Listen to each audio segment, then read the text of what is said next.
조금 전 이렇게 우리들이 봤던 지금 이 영상을 보니까 오늘 제가 어떤 이야기를 하려고 하는지 이미 다들 아시겠지요. 네, 오늘 이렇게 또 예수님과 제자들이 풍랑을 만나는 사건에 대해서 얘기를 할 텐데요. 이 애니메이션이 7월 달에 우리 이렇게 국내로 들어온다라고 하니까 원래 이제 국내에서 만든 애니메이션으로 알고 있어요. 그래서 우리도 가서 너무 좋은 영화를, 좋은 애니메이션이라 하니까 함께 이렇게 보는 시간도 가졌으면 너무나도 좋겠습니다. 자, 오늘은 그러나 고요하고 잠잠하라는 말씀으로 한번 말씀을 나눠 보겠습니다. 네, 영상 본 거랑 마찬가지로 또 오늘 이렇게 읽은 본문은 예수님께서 제자들과 함께 갈릴리 호수로 건너가시다가 풍랑을 만나게 되는 그러한 사건을 기록하고 있습니다. 자, 그러면 먼저 우리 35절을 한번 따로 이렇게 떼어서 한번 볼까요? 자, 35절입니다. 그날 저녁이 되었을 때에 예수께서 제자들에게 말씀하셨습니다. 바다 저쪽으로 건너가자. 여기서 그날 저녁이라고 그러지요. 이 그날 저녁은 어떤 저녁이었을까요? 아니, 그날은 어떤 날이었을까요?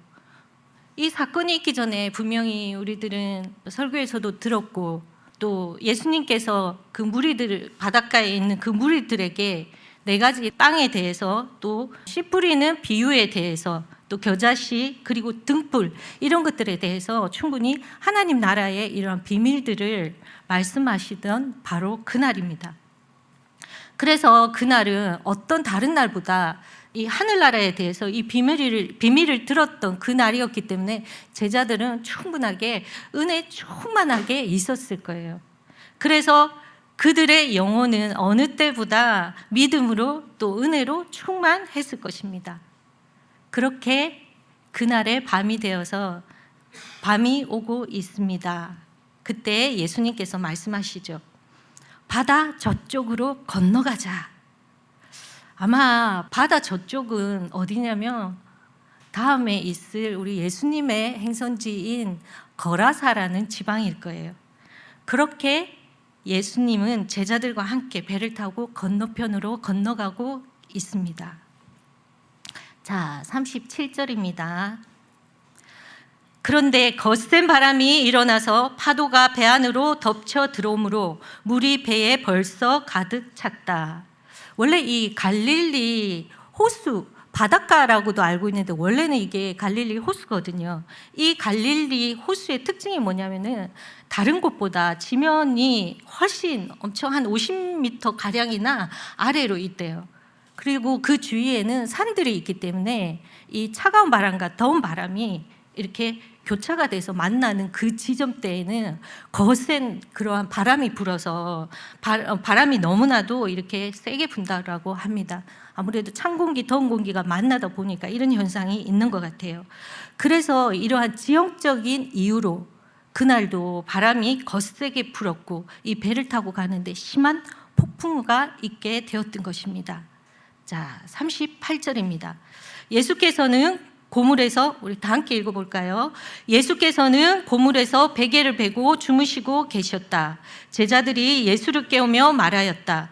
선생님, 우리가 죽게 되었는데도 아무렇지도 않으십니까? 큰일 났습니다. 바람이 너무나도 좀 전에 우리 영상 보셨죠? 그것처럼 너무나도 거센 바람이 불어서 벌써 배에 물이 가득 찼습니다. 그런데 예수님께서는 지금 뭐 하고 계십니까? 배 고물, 배 뒤편에서 예수님은 그냥 주무시고 계시는 거예요. 그래서 제자들이 예수님을 깨우면서 얘기를 합니다. 선생님, 우리가 이렇게 죽게 되었는데도 아무렇지도 않습니까?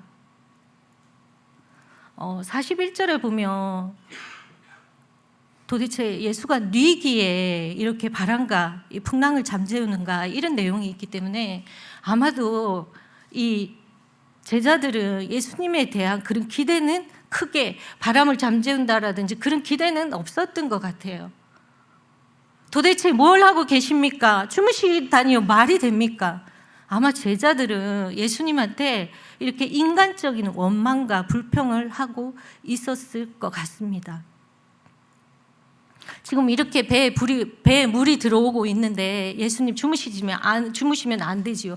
저희들과 함께 이 배에 있는 이 물을 퍼내든지, 그렇지 않으면은 이 돛대나 이런 거라도 잡고서 그렇게 주무시면은 안 되지요. 이렇게 원망으로, 인간적인 그런 원망을 하고 있는 것 같아요. 그런데 우리가 영상에서 봐서도 알지만 저런 폭풍우 속에서 예수님이 주무신다? 여러분들은 잠이 올까요? 물론 너무너무 예수님은 피곤하셨을 거예요. 그렇지만 저 풍랑 속에서 예수님이 주무신다? 분명히 예수님은 이렇게 잠을 청하는 척 했던 그런 이유가 분명히 있지 않았을까 합니다. 자, 39절 보겠습니다. 39절. 예수께서 일어나 바람을 꾸짖으시고 바다더러 고요하고 잠잠하여라 하고 말씀하시니 바람이 그치고 아주 고요해졌다. 예수님이 바람이 안 불게 해주세요, 풍랑이 그만두게 해주세요, 이렇게 기도하셨나요? 아니지요. 예수님은 명령하셨습니다. 분명하게 명령하셨습니다. 고요하고 잠잠하라. 그런데 어떻게 되었나요? 바람과 바다가 예수님의 말씀에 순종했습니다. 고요해졌습니다. 여러분, 이 말씀 앞에서 어떤 부분이 생각이 나나요? 창세기 부분이 생각이 나지 않나요? 천지 창조를 하시는 그 하나님의 그 말씀으로 천지 창조가 이루어지는 그 부분이 생각이 나지 않나요? 고요하고 잠잠하여라. 이 바람이 그 자리에서 순종을 하니까요. 말씀으로 세상을 창조하신 하나님과 우리 예수님이 동일하신 분이심을 나타내고 계시는 거지요. 자, 40절입니다. 예수께서 그들에게 말씀하셨다. 왜들 무서워하느냐? 아직도 믿음이 없느냐? 오히려 예수님은 얼마나 지금 힘든 상황이겠어요. 폭풍은 그렇게 내리치고 바람이 불고 물이 배 안으로 들어오고, 그런데 예수님은 너희들 너무 지금 힘들지? 너무 두렵지? 힘들어도 조금 더 참아. 이게 절대로 아니라 오히려 예수님은 제자들의 믿음 없음을 이상히 여기셨습니다. 이 말씀은 어떤 뜻일까요? 지금까지 너희들이 나를 보지 않았니? 지금까지 나를 따라다녔고 내 말씀도 충분히 듣지 않았니? 그런데 너희들은 지금까지도 나에 대한 믿음이 전혀 없구나. 나에 대해서 전혀 모르는구나. 나를 믿지 못하는구나. 내가 누구인지를 믿지 못하는구나. 라고 말씀을 하시는 것입니다. 오늘 본문과 같은 이 구절이 우리 마태복음과 누가복음에도 이렇게 같은 사건의 내용이 있습니다. 마태복음 8장 26절은 뭐라고 말씀을 하시냐면, 왜들 무서워하느냐 믿음이 적은 사람들아. 그리고 누가복음에서는 너희의 믿음이 어디에 있느냐. 이렇게 같은 본문의 사건을 두고서 마태는 믿음이 적은 사람들, 그리고 누가는 도대체 믿음이 어디에 있느냐라고 그렇게 같은 사건에 대해서 이야기를 해놓고 있습니다. 믿음이 적은 사람들아, 이것은 무엇을 이야기를 하는 것일까요? 마태가 그럽니다. 예수님이 마태의 복음을 빌어서 얘기를 하는 거지요. 믿음이 적은 사람들아, 이렇게 폭풍우가 치고 이렇게 힘들고 이럴 때에 너희들의 그 믿음이 평소보다도 너무너무 적구나. 평소보다 오히려 더 많아야 될 텐데 너무 적구나라고 이야기를 하시는 거 아니겠어요? 그리고 누가복음에서는 예수님이 도대체 너희의 믿음이 어디에 있느냐라고 이야기를 하시지요. 큰 난리가 났습니다. 그런데 너무나도 중요한 것은 이 난리통에 잃어버리면 안 되는 것이 있는데 이것을 잃어버렸다는 것이에요. 그래서 도대체 너희의 믿음이 어디에 있느냐? 그것을 찾아야 되지 않겠느냐라고 이야기를 하시는 것입니다. 예수님이 분명히 이 부분에서 얘기를 하시는 것은 이 풍랑이 치는 이러한 사건들 때문에 이 두려움이 오는 것이 정작 그 두려움의 문제가 아니라 너희들의 믿음이 적음에, 믿음이 없음에, 또 믿음을 잃어버렸음에, 그렇기 때문에 너희들이 두려운 것이라고 이야기를 하시는 것입니다. 이것이 바로 우리가 우리 자신에게 적용시켜야 하는 너무나도 중요한 교훈입니다. 이처럼 폭풍우가 일어나는 갈릴리 이 호숫가는 마치 우리들의 인생과도 같습니다. 제자들 중에는 어부들이 참 많았지요. 그러니까 이 바다에 대한 정보도 그리고 바다에 대한 경험도 많이 있었을 것입니다. 이렇게 경험이 많아도 준비가 많이 되어져도 우리를 넘어뜨리려고 하는 인생의 폭풍은 언제든지 찾아옵니다. 이 폭풍은 우리의 배 또한 흔들어 놓을 것입니다. 그렇죠. 근데 여러분들, 이 제자들이 함께 타고 갔던 이 항해길을 생각을 해보세요. 제자들이 가자고 했나요? 누가 가자고 했죠? 예수님이 얘들아 우리 저 건너편으로 가자라고 얘기를 했잖아요. 예수님이 가자고 하신 길이에요. 그래서 제자들은 알겠습니다 하면서 순종하면서 따라갔던 거예요. 그럼에도 불구하고 이런 폭풍이 왔습니다. 우리들이 하나님 말씀을 순종을 하고 우리들이 예수님과 함께 동행을 해도 우리들의 인생에 있어서도 언제든지 이러한 폭풍은 찾아올 수 있다는 것들을 여러분은 꼭 명심하셔야 됩니다. 하나님을 믿고 기도하고 열심히 하나님을 따라도 이런 인생의 폭풍은 언제든지 찾아올 수 있다는 것이지요. 그런데 지금 현재 이 제자들이 무서워하는 것은 파도라는 환경입니다. 마찬가지로 우리들에게도 이러한 파도의 환경이 너무나도 많이 있을 수 있습니다. 관계의 환경, 재정의 환경, 질병의 환경, 또는 마음 아픔의 환경, 공허함의 환경, 이러한 환경들이 광풍을 만들어내고 우리의 심령을 치고 깨쓰고 부수면 우리는 이러한 것들에 압도되어 버립니다. 그렇지 않나요? 힘들고 예수님 잘 믿고 그렇게 한다 하더라도 너무나도 힘들고 무수한 강풍이 올 때 여러분들 또는 많은 사람들이 압도되어 버리지는 않나요?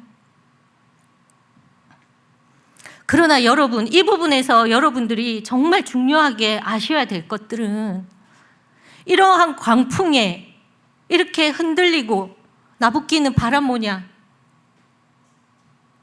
이런 모양들을 만들어내는 이러한 것들은 우리 기독교인들이 나타내어서는 안 되는 반응입니다. 이러한 반응들은 세상 사람들이 하는 비기독교인들이 하는 그러한 반응입니다. 그런 풍랑에 대한 그런 반응이에요.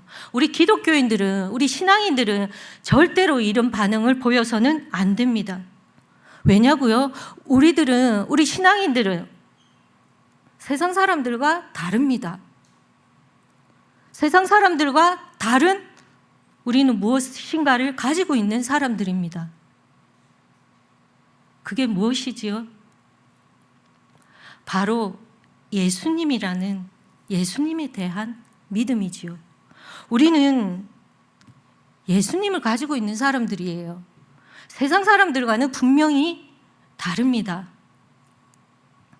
그래서 우리 신앙인들은, 예수님을 믿는 우리 기독교인들은 결코 이와 같이 폭풍 속에서 정신을 잃어서는 안 됩니다.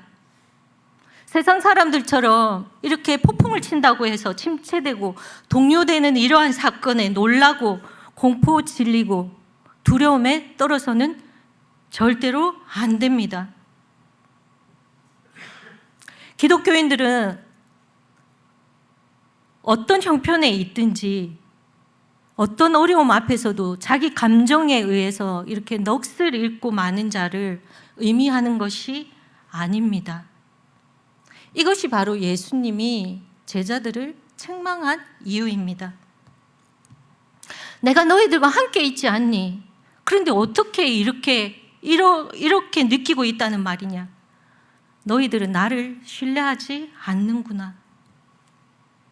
즉, 이 말은 하나님에 대한, 예수님에 대한 믿음의 결핍이 내포되어 있다는 것입니다. 믿음이라는 것은 단지 이렇게 평온할 때 일어나는 그러한 감정이 아닙니다. 믿음은 폭풍 속에서도 예수님을 신뢰하는 자세입니다. 사도행전 14장 22절과 우리 빌립보서 1장 29절을 한번 보겠습니다. 그들은 제자들의 마음을 굳세게 해주고 믿음을 지키라고 권하였다. 그리고 또 이렇게 말하였다. 우리가 하나님 나라에 들어가려면 반드시 많은 환난을 겪어야 합니다. 자, 빌립보서 1장 29절입니다.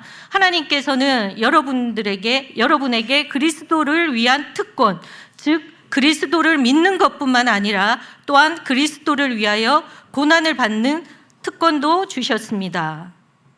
바울과 바나바는 하나님 나라에 들어가려고 하면은 당연히 환난을 겪어야 한다라고 이야기를 했습니다.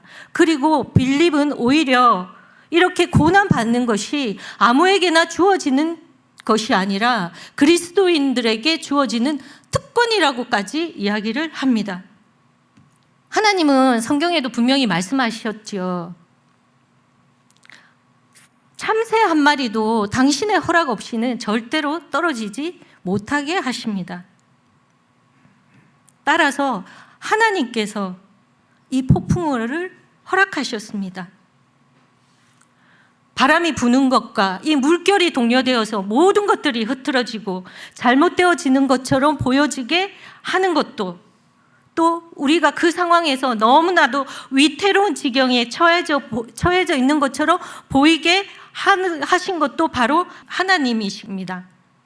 상황만을 두고 본다면 우리는 절망 가운데 있습니다. 바람과 물결은 너무나도 흉흉합니다. 생각도 못했는데 이 바람으로 인해서 배 안에 물까지 들어옵니다. 배가 마치 뒤집혀질 것 같아요. 너무나도 생각조차도 하기 싫어했던 일인데 이러한 일들이 일어납니다. 그런데 제자들이 너무나도 이 물결 이상으로 힘들어했던 것은 아마도 무관심하게 보이는 이 주님의 태도였을 것 같아요. 주님은 주무시면서도 우리들을 돌보지 않은 것 같습니다. 우리들도 이야기하지요. 주님, 내 상황이 지금 너무나도 절박한 상황인데, 너무나도 힘든 상황인데 주님은 마치 주무시고 계시는군요. 왜 나에게 이런 고난을 허락하십니까? 왜 모든 일들이 다 이렇게 절망적이게 만드십니까? 다른 사람들은 다 성공하는데 나는 왜 하는 일마다 다 절망이고 다 실패입니까? 왜 또 그것들에 대해서 아무 말씀도 해주시지 않으십니까? 우리들은 예수님을 믿는다고 하면서도 이런 말들을 자주 하게 됩니다. 그러나 여러분들, 이 고난에 대해서 분명히 알고 계셔야 합니다. 이 고난은 예수님이 허락하셨고, 또한 우리의 믿음이 이 고난 안에서 시험을 받고 있는 상태인 것입니다.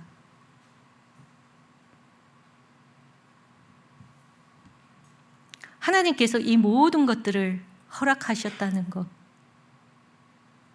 우리의 믿음을 시험하시기 위한 것이지요.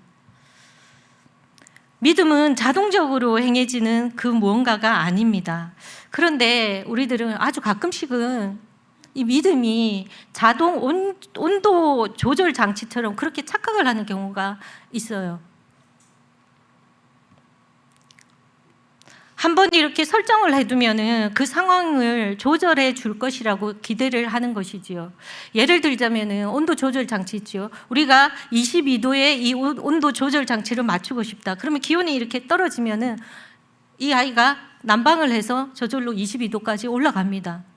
또는 기온이 낮아지면은 난방을 해서 올라가고 기온이 또 너무 올라가면은 스스로 냉방을 해서 이렇게 기온을 떨어뜨립니다. 이렇게 온도 조절 장치가 요즘은 많이 있으니까 우리는 믿음 또한 또 이런 거 아닌가라고 착각을 하게 됩니다.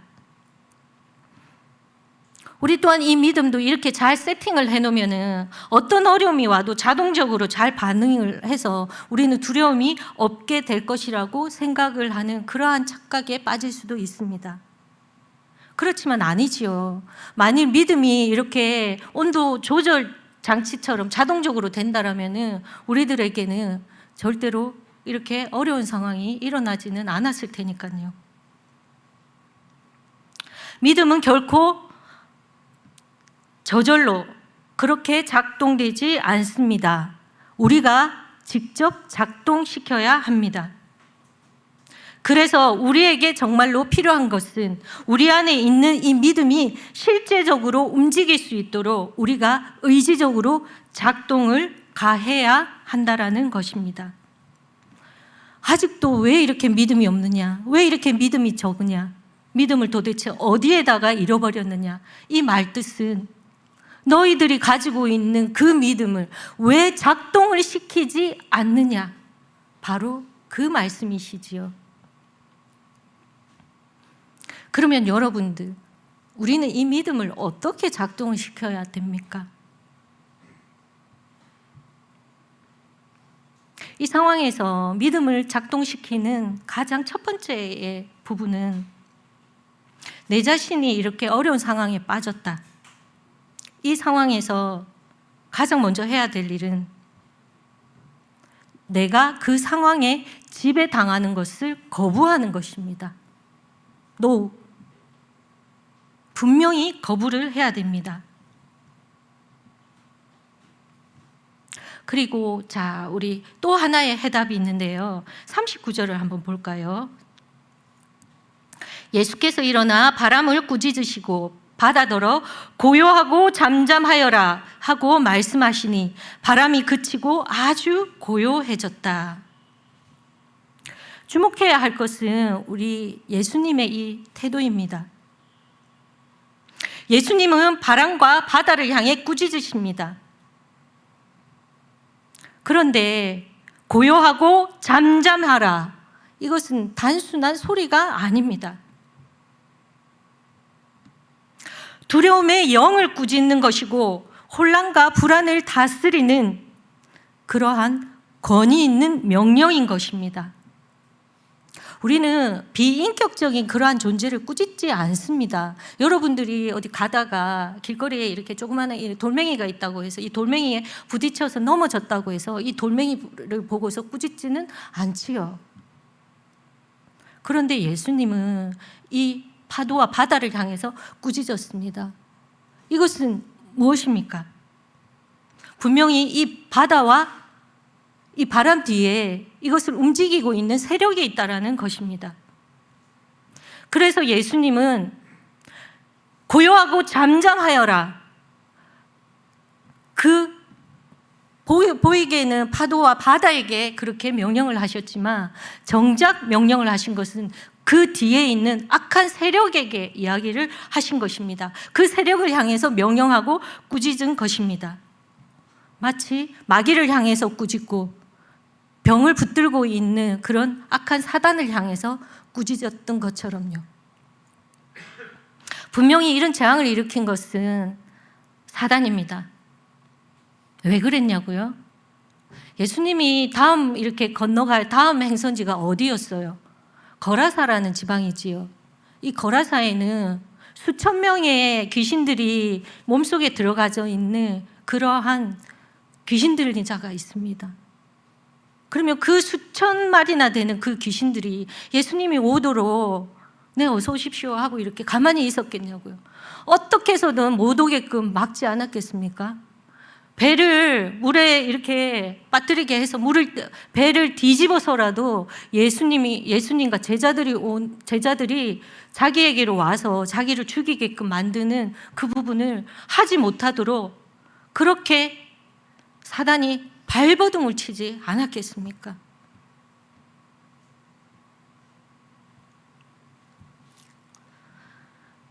제자들은 이 사단보다는 훨씬 더 약합니다. 그래서 제자들의 힘만으로는 이 사단을 결코 이길 수가 없습니다. 그래서 우리 또한 이러한 인생의 풍랑을 만났을 때 분명히 외쳐야 됩니다. 예수님처럼 선포하고 명령해야 됩니다. 믿음으로 분명하게 고요하고 잠잠하라 그렇게 선포하고 명령해야 합니다. 두려움과 혼란이 올 때, 공포가 올 때 이 감정에 휘둘리는 것이 아니라 말씀으로 선포하고 그 뒤에 있는 그 세력들에게 예수님께서 하신 것처럼 환경을 꾸짖고 나는 너를 거부한다. 고요하고 잠잠하라. 이렇게 분명히 말해야 한다는 것입니다. 이처럼 믿음은 어떤 식으로 찾아오든지 간에 이 공포와 두려움이 오는 것에 대한 거부를 하는 것입니다. 그것이 바로 이 믿음의 핵심입니다. 미가엘 천사장이 그 사단의 머리를 발로 밟았던 것처럼 우리는 이 불신앙이라는 이 사단을 우리의 발로 분명히 밟아야 됩니다. 그러나 제자들은 이렇게 하지 못했지요. 제자들은 어떻게 했습니까? 이 상황을 이 사단에 붙잡히도록 그렇게 허용을 했다라는 거지요. 분명히 말합니다. 그러나 여기서 우리들은 이 믿음을 발동시켜야 합니다. 이 믿음은 이런 것들을 허용하기를 거절하는 것입니다. 그래서 분명히 우리들은 이 믿음을 붙잡고 이야기해야 합니다. 우리들은 이 상황에 결코 지배당하지 않을 것이다. 이렇게 함으로써 여러분들은 굳건히 자신들을 세우고 또 자신들을 하나님 앞에서 책임져 나가게 되는 것입니다. 그리고 그렇게 우리 자신을 하나님 앞에서 굳게 세운 뒤에 우리가 나는 무엇을 믿고 있으며 무엇을 하고 있는가를 자신에게 상기시켜야 합니다. 우리가 주님과 함께 있는데 어떻게 우리가 물에 빠질 수 있다는 말인가? 주님께서는 능치 못할 일이 있으신가? 물을 그렇게 포도주로 만들고 안전뱅이를 일으키셨으며 귀신 들린 자를 자유롭게 하셨으며 심지어 죽은 자까지 살리신 분이 우리 예수님이 아니신가? 그런데 그 예수님이 이런 폭풍에 빠져서 우리가 죽게 내버려 둔다고? 만부당한 말이다. 우리의 머리틀 이 숫자까지 다 세시고 계시는 그분이 우리를 죽게 내버려 둔다고? 그분은 우리를 끝까지 돌보시고 끝까지 책임지신다. 나의 구원자가 내 옆에 계신다. 나와 항상 함께 하신다. 그래서 이렇게 나를 실망시키는 이 앞에다가 우리 예수님은 나를 결코 던져버리는 그러한 일은 결코 없다. 그러니 여러분은 분명히 이야기를 하십시오. 그래, 나는 지금 이 폭풍 안에 있다. 그러나 예수님이 허락하시지 않는 한 니네들은 나의 이 털끝 하나 건들 수 없다. 이렇게 여러분들은 그러나의 신앙을 항상 앞세워야 됩니다. 이것이 바로 우리가 꼭 붙들어야 되는 신앙입니다. 그런데 여러분, 때로는 잔뜩 낀 하늘의 구름처럼 예수님 얼굴이 안 보여질 때도 있어요. 예수님이 느껴지지 않을 때도 있어요. 삶이 너무나도 힘들고, 그래서 하나님이 도대체 어디에 계신지, 나를 바라보고 계신지, 나를 도와주시려고 하시는 건지 보여지지도 않고 느껴지지 않을 수도 있습니다. 하나님이 너무나도 안 보여요. 제 삶의 고난과 너무나도 무거운 것들에게 가려져서 예수님이 보이지 않아요. 이렇게 이야기를 하지요. 그러나 그분은 여전히 계십니다. 우리 눈에 보이지 않는다고 해서 그분이 다른 데 계신 것은 결코 아닙니다. 풍랑 속에서도, 구름 뒤에도 하나님은 여러분들과 분명히 함께 계십니다. 그리고 여러분들에게 하나님이 허락하시지 않은 그 어떤 일은 결코 일어나지 않습니다. 너무나도 어둡고 어려운 상황들이 이해가 되지는 않지만 사실 하나님은 그 어려움 뒤에서 분명히 여러분들을 향해서 미소를 짓고 계실 것입니다. 눈에 보이지 않아도 하나님의 이 선하심은 결코 변하지 않습니다. 그러니 여러분, 이 진리를 꼭 붙드셔야 합니다. 우리에게 발생되는 이러한 일들이, 이러한 폭풍우 같은 일들이 병이 될지, 또는 금전적인 어떠한 어려움인지, 아니면 일종의 우리들이 생각을 하지 못하는 그런 비극적인 일인지, 우리는 미래에 대한 일들은 잘 알 수 없습니다. 그러나 분명히 다시 한 번 더 권면드립니다. 분명히 명심하십시오. 여러분들의 삶에 이러한 폭풍은 몰아칠 것입니다. 그렇지만 이 폭풍은 여러분들에게 궁극적으로 선을 이루기 위하여 하나님께서 이러한 일들을 허용하셨다는 것을요. 그래서 여러분들은 여러분의 그 믿음을 이 사건에다가 초점을 맞추셔야 합니다. 그래, 나는 이 상황에다가 나의 믿음을 적용시키겠다. 이 어려움은 절대로 내가 생각하는 것처럼 되지 않을 것이다. 필연코 다른 의도가 있다. 이것은 하나님이 나를 위한 하나님의 은혜로운 목적이 있다. 이렇게 여러분들은 상황에 대해서 끝을 맺으셔야 됩니다. 그리고 여러분들의 그 믿음을 적용시킨 후 그것을 굳게 붙잡아야 합니다. 여러분들은 이 불안한 상황에서 여러분들이 동요되는 것, 이러한 상황들을 거부하시기만 하면 됩니다. 옳다면 오라고 하십시오. 그러나 여러분들은 분명히 예수님이 주시는 이 믿음 안에 분명히 서 있을 것입니다. 아프리카에 이런 격언이 있다라고 해요. 속담 같아요. 인생은 세 가지 중에 하나다. 폭풍을 앞에 두고 있거나 또는 폭풍 속에 있거나 이제 막 폭풍 속에서 나왔거나. 폭풍 없는 인생은 없습니다. 그러기에 우리는 하나님께 폭풍이 몰아치지 않게 해달라고 기도를 해서는 안 됩니다. 그 폭풍 뒤에 계시는 하나님을 바라보는 그 믿음을 갖게 해달라고 우리는 기도를 해야 될 것입니다. 고난과 시련의 이 폭풍을 우리가 다 막을 수는 없지만 우리는 예수님과 함께 극복을 해낼 수 있습니다. 예수님을 바라봄으로써, 예수님과 함께 동행함으로써 그렇게 나아가는 것입니다. 임마누엘, 하나님의 손을 잡고서 우리 다 함께 담대하게 걸어갑시다. 그리하면 분명히 우리 예수님은 우리를 그분의 소원의 항구로 분명히 인도하게 하실 것입니다. 결론을 맺겠습니다. 자, 우리가 기억할 부분들이 있습니다. 첫 번째는 뭐라고요? 폭풍 속에서도 주님은 우리와 함께 계신다라는 것입니다.